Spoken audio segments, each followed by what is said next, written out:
Nakasuot kayo ng gusto ko yan. Kapalitan mo yan, di ba?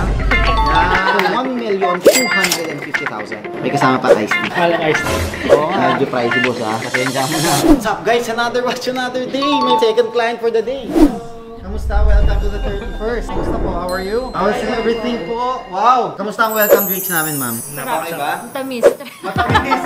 Nakabili na kayo dati sa amin. Pero nakasuot kayo ng Seiko. Gusto ko yan. Alam ko na bakit eh. Papalitan mo yan, di ba? So you're here today because you wanted to get one of each ba? Sa inyo ba itong dalawa? Yes. Okay. Anyway, so you're getting this one. This is a 40mm na GMT Master 2. Reference nito is 12710 GRNR. This one is 2025 model. Na-try mo na ba, boss? Nasukat ka na. So this we're selling for 1,250,000. This is unused, brand new. May kasama pa iced tea. Kaya medyo pricey boss ha. Pasensya mo na. Walang iced tea. Mahal ng iced tea dito boss. Pagpasensya. Pero masarap yan. Ito naman ma'am, this is a 31mm steel na Datejust with the mother of pearl dial. Bakit mother of pearl? Alam niyo naman na po. Mukha siyang perlas. So this is also a 2025 model. This is an unused and unworn watch. Na-try niyo na po ba ma'am? Okay. This one, we are selling for only 1 million pesos. Okay? What do you think? 2,250,000 for both watches. It comes 5 years warranty ni Rolex. What do you think? I think dito, hindi na kami tatawag. Dito, sakto na natin yung 1.2. Boss, brand new. Kita nyo naman, one of the first clients kayo, boss. Makakita nyo, ang ganda, di ba? Ang tagal nito, boss. We're selling lang talaga is sa mga Rolexes na. We do have yung mga Richard Mille, Pateks natin, mga APs natin. Yun yung mga may pre-owned tayo kasi mahirap talagang kumuha ng mga brand new. I think for this one, I can go down 20K. Actually, I considered na hindi na kayo tumawad dito. Kumuha rin ako dito. Kumurot din ako dito ng konti. So, I think that 3,230,000 for both watches, you guys can enjoy. Done?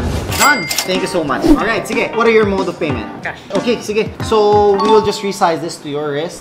Anong negosyo? We do have apartments, car rental business. So, how many cars do you have for rent, if you don't mind? We do have two, a 7-seater and a 12-seater. Grabe. Congratulations, boss. Thank you, thank you. Since nag-done din na tayo, unang-una, maulan, may hoodie kayo. Uwi kayong hindi basa.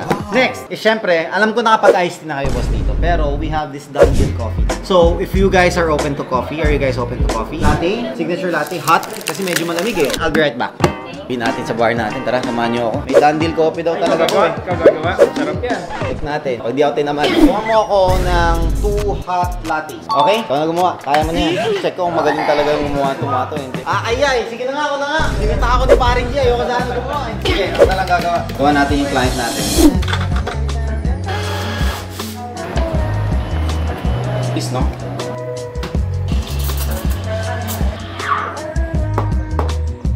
Pwede butterfly. Din no? Boss, ako mismo nagtimpla niyan ha. Check nyo kung masarap ha. Huwag nyo ako utuin boss ha. Nakabili naman na kayo eh. Try nyo. Mait. Well, ano to? No sugar, nothing on it kasi. Ah, Yes. Sarap. Yeah. Sakto yung init niya. Ang gising. Oh, Pagka-foamy. gising. Pero later magkakaroon na kami ma. Meron kaming salted caramel latte. Finides. Thank you. Done deal na naman. Bo. Wala po, first day daw talaga eh. Ganun daw talaga pag first day po eh. Galing no? Dandil. Ayos ba? Dandil, dalawang watch. Ah? First day daw eh. First day daw. Tsaka ano, brand new.